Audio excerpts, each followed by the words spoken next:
کریم جل شانہ نے اس آیت کریمہ میں ارشاد فرمایا وَلْتَكُن مِّنكُمْ أُمَّةٌ يَدْعُونَ إِلَى الْخَيْرِ، اور تم میں سے ایک گروہ ایسا ہونا چاہیے کہ بھلائی نیکی کی طرف بلائے، وَيَأْمُرُونَ بِالْمَعْرُوفِ وَيَنْهَوْنَ عَنِ الْمُنْكَرِ، اور اچھی بات کا حکم دیں، برائی سے منع کریں۔ وَأُولَئِكَ هُمُ الْمُفْلِحُونَ، یہی لوگ مراد کو پہنچے، یہی لوگ کامیاب لوگ ہیں۔ یہ تھا اس آیت کریمہ کا ترجمہ۔ اس سے پچھلی آیتوں میں مسلمانوں کو کامیابی کے دو اصول بتائے گئے ہیں، ایک تقوی اور طہارت اختیار کرنا، دوسرا اللہ کی رسی کو مضبوطی سے تھامے رکھنا۔ سبحان اللہ۔ اب اس آیت کریمہ میں تیسرا اصول بتایا جا رہا ہے، یعنی اسلام کی تبلیغ کرنا۔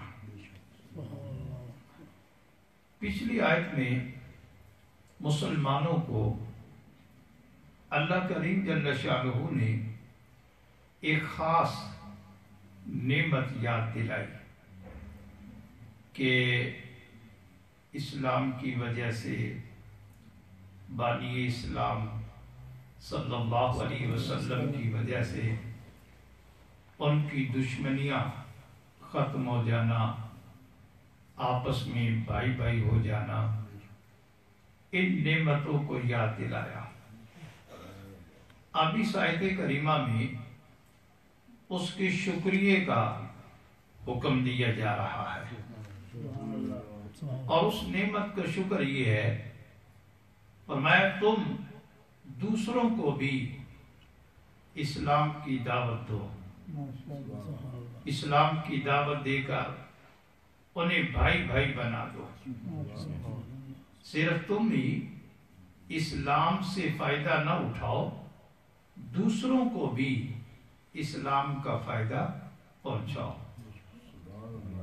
پچھلی آیت کریمہ میں یہ فرمایا گیا تھا کہ تم دوزخ کے کنارے آ لگے تھے، قریب تھا تم دوزخ میں پہنچ جاتے، دوزخ کی آگ میں گر جاتے، تو ہم نے اپنے محبوب کو بھیجا،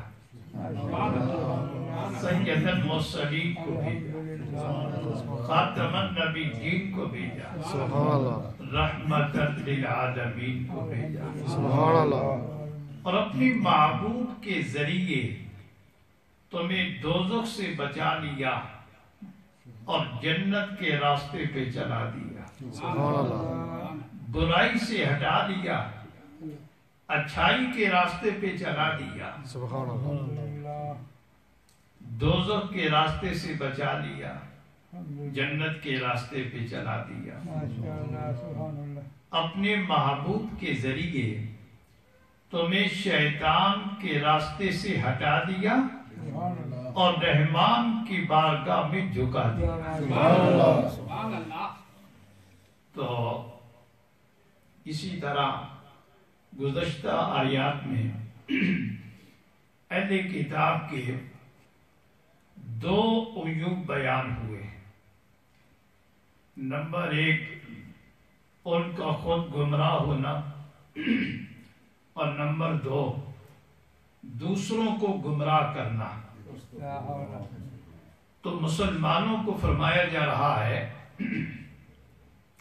تم خود گمراہ بھی نہیں ہو، اس لیے تم ان کے مخالف ہو کر، یعنی تم خود بھی ہدایت پہ رہو اور دوسروں کو بھی ہدایت پہ لانے کی کوشش کرو، خود بھی برائی سے بچو اور دوسروں کو بھی برائیوں سے بچانے کی کوشش کرو۔ قرآن مجید مسلمانوں کو یہ درس دے رہا ہے۔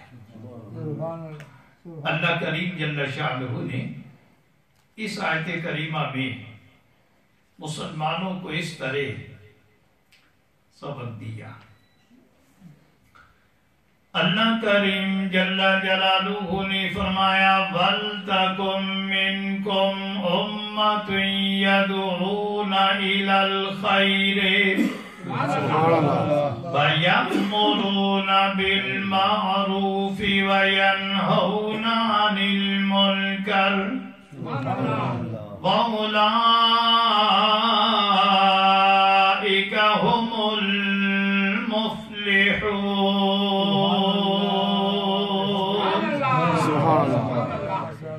اللہ کریم جل جلالہ نے فرمایا اور تم میں سے ایک گروہ ایسا ہونا چاہیے، تم میں سے ایک جماعت ایسی ہونی چاہیے کہ لوگوں کو بھلائی کی طرف بلائیں، اچھی بات کا حکم کریں اور برائی سے منع کریں۔ یہی لوگ جو بھلائی کی طرف بلاتے ہیں، اچھی باتوں کا حکم دیتے ہیں، بری باتوں سے منع کرتے ہیں، فرمایا وَأُولَئِكَ هُمُ الْمُفْلِحُونَ، یہی لوگ فلاح والے ہیں، کامیابی والے ہیں، کامرانی والے ہیں اور اپنی مراد کو پہنچنے والے ہیں۔